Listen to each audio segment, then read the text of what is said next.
exceptional.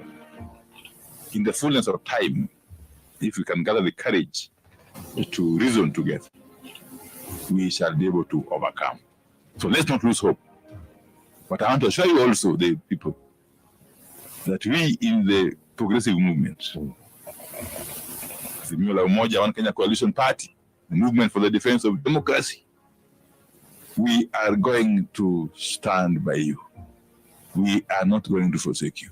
Within the walls of Parliament, James Opiyo Wandayi took on the role of the chairperson of the Public Accounts Committee, where he spearheaded efforts to ensure accountability in government financial operations. Under his leadership, the PAC delivered up-to-date scrutiny of the Auditor General's reports, leading to enhanced revenue allocation for county governments. First of all, I'll thank the chairman, the vice chair, and members of the committee for having done a wonderful job. Actually, you pushed the image of this house to another level in terms of handling it. Having handled the accounts for the year 2016-2017 and your focus on 2017-2018 financial year, this is a good job and I say congratulations. Mr. Speaker, the report is very comprehensive. The report has touched on every sector. In Kenya's historically highly contested August 2022 general elections, James Opiyo Wandayi's dedication to the common man is unwavering. His audacity to stand against the dreaded Finance Bill 2023, even in the face of demonstrations, countered with tear gas and arrests, paints a vivid picture of his love for Kenya. Mr. Speaker, this is a house of rules, and indeed we pride ourselves as such. It has been a tradition, and in fact, it has been part of our rules as provided for by the standing orders, that whenever petitions of whatever kind, petitions of whatever nature, be they petitions calling for removal from offices of commissioners, be they petitions concerning the welfare of members of the public out there, it has been our tradition that petitions touching on matters that are actively before courts are not entertained. In fact, this House has been very cautious, right from the time I joined it in 2013, not to entertain any petition of whatever kind, from whomsoever and from wherever, that will touch on issues which are active before court. The Speaker, I came midway through your statement, and I take note of one particular petition, one by Reverend Tumbi, if I'm not wrong. In his petition, among other things, he averts that the 4 commissioners were involved in convening of meetings to appoint legal representation against the rules of the commission. I think so. So, Speaker, as we speak, the Deputy CEO of IBC, Madam Kulundu, is in court on, among other things, convening a meeting with the 4 commissioners to decide on legal representation. So this House will be contravening its own rules, and indeed the law generally, by entertaining a petition that is touching on issues that are actively before court. I don't see the urgency. We can wait for the court matter to be concluded. I want us to take note of the fact that the Constitution of the Republic of Kenya 2010 makes it at Article 3, Sub-Article 1, an obligation for every single person to respect, uphold, and defend the Constitution. That responsibility, that obligation is even more so pertinent for some of us who have taken oath of office to defend that Constitution. Mr. Speaker.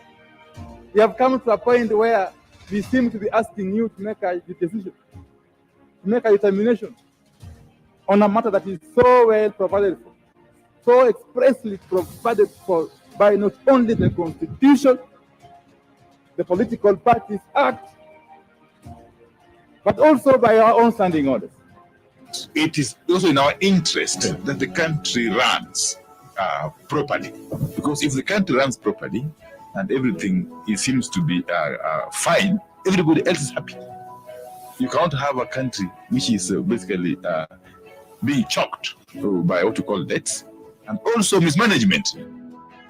His stint in the Nairobi cells is a testament to his unyielding commitment in a political climate marred by uncertainty and a regime fixated on taxing rather than tending to Kenyans.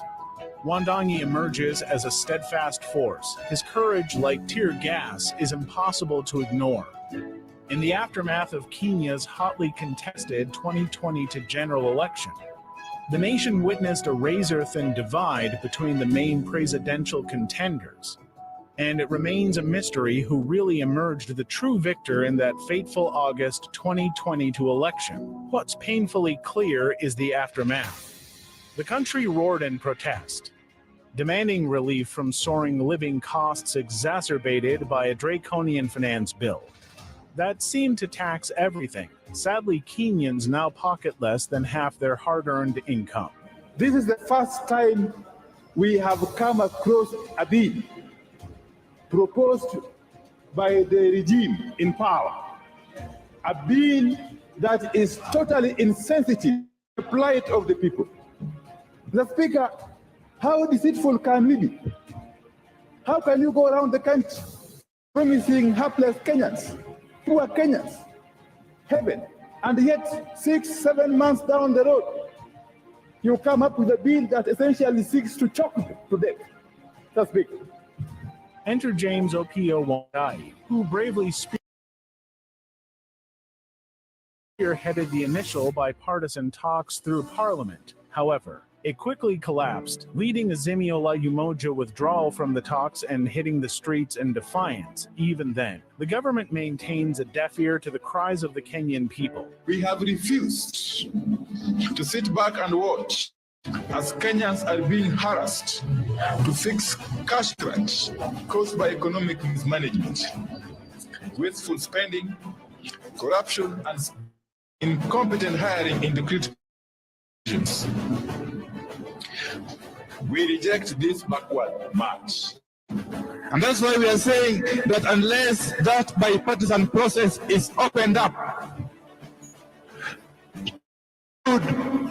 external players, including the church, the student unions, the workers, the youth, the women, and everybody else, they cannot be allowed to proceed.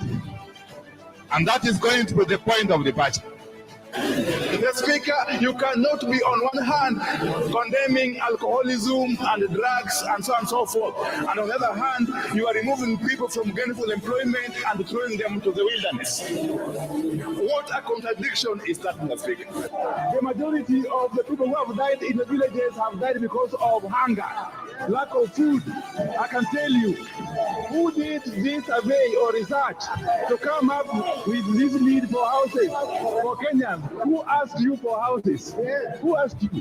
Why are you addressing a problem that is not there? Why can't you deal with a problem which is there, which is lack of food? If we want to save Kenyans, let us not indulge in this kind of scandalous adventure. We cannot afford to get into this kind of scandalous adventure when Kenyans are dying of hunger. Deal with the immediate problem, which is to address the issue of lack of food.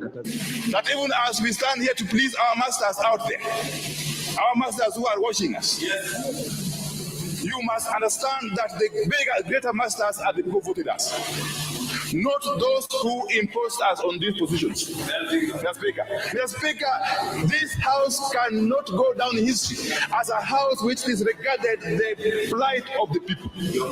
This house must go down in history as a house which stood with the people at their hour of need. How can raising of taxes on fuel from 8 to 16% be classified as an effort to lower the cost of living? People want food. People don't eat government. Give them food and they leave the streets. Just tell Kenyans how food will be affordable now, today, and they will leave the streets. We did raise an alarm over the financial catastrophe building up in the country, with indications that we are facing bankruptcy as inflation reaches new highs, food prices skyrocket, and the country's finances dry up. We believe that this near collapse of our finance sector is exacerbated by high government and priority spending, high taxes that have hurt businesses, massive loan obligations to China, weakening shilling, and foreign exchange reserves at their lowest levels ever. That the Kenya Kwanza administration has put Kenyans in an existential struggle for survival, with the cost of basic necessities becoming untenable. This trend must be resisted and reversed. And therefore, the issues that were framed as new, they're about 3 or 4. You know them, you need for laboring. Okay? Are issues that have come from the people. On top of which is the matter of cost of living. And we have said that as a matter of fact, we don't even negotiate the matter of cost of living. We do is one of our conditions, one of our items in the agenda. Azimio la Umoja then sought more structured talks called the National Dialogue Committee, currently holding at the Bomas of Kenya weekly between the two entrenched factions, UDA and Azimio la Umoja. NADCO led by Kenya's former VP. His Excellency Stephen Kalonzo Musyoka forms the team bridging both sides, with James Opiyo Wandayi playing a pivotal role. Wandayi's journey is a testament to the power of determination, resilience, and unwavering commitment to principles. In the heart of Uganda and also in the nation of Kenya, his legacy continues to unfold, leaving an indelible mark on the land and its people. In the ever-evolving story of Uganda constituency, James Opiyo Wandayi remains a man to watch. And so the story continues in the land of Uganda, where the past meets the present and the future remains unwritten.